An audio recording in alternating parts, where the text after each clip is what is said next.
क्या आपने कभी सोचा है कि दो डिफरेंट एलिमेंट्स आपस में मिलके कैसे अलग अलग कंपाउंड्स बना लेते हैं? चलिए इस लॉ को डीपली समझते हैं सिंपल एग्जांपल्स के साथ। जैसा कि यहाँ पे आप देख सकते हो, यहाँ पे मैंने दो एलिमेंट्स लिया है, नाइट्रोजन और ऑक्सीजन, और यहाँ पे नाइट्रोजन और ऑक्सीजन डिफरेंट डिफरेंट वेज में एक दूसरे से कंबाइन है। कभी नाइट्रोजन ऑक्सीजन के साथ कंबाइन है, तो कभी एक नाइट्रोजन दो ऑक्सीजन के एटम के साथ कंबाइन है, और कहीं दो नाइट्रोजन एटम एक ऑक्सीजन के साथ कंबाइन है। Mass of nitrogen is 14U। यहाँ पे भी नाइट्रोजन का सिर्फ एक एटम है, इसी वजह से यहाँ पे भी जो नाइट्रोजन का मास होगा वो होगा 14U। 14U इसका मास, 14U इसका मास, तो टोटल है तो उसका मास होगा 28U। ऑक्सीजन के सिर्फ और सिर्फ एक एटम है, ऑक्सीजन के एक एटम का मास 16U होता है, ऑक्सीजन का मास 16U लिख देते हैं।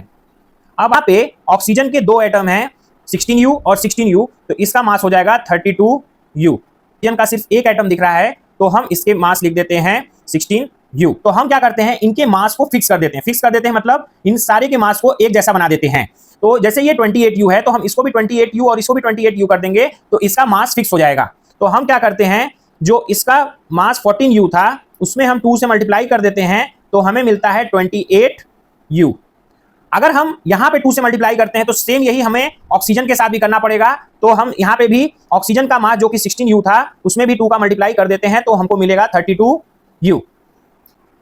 अब हम आते हैं नाइट्रोजन डाइऑक्साइड में। नाइट्रोजन डाइऑक्साइड में जो नाइट्रोजन का मास है वो है 14U, लेकिन हमको पता है कि तीनों के मास को बराबर करना है, तीनों नाइट्रोजन के जो यहाँ पे एटम्स हैं। तो यहाँ पे भी हम इसको 28U बनाने के लिए क्या करते हैं, इसमें भी 2 का मल्टीप्लाई कर देते हैं, तो हमें ये मिलता है 28U।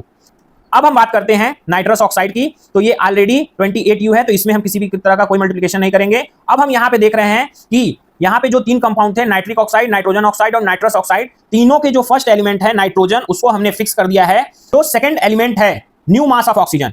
ये मास नहीं, ऑक्सीजन का जो पुराना मास है वो नहीं, जो ऑक्सीजन का हमें नया मास मिला है उनका हम रेशियो जब निकालते हैं तो हमें मिलता है 32U, ratio 64U, ratio 16U। और जब हम इसको सिंपलेस्ट फॉर्म में लिखते हैं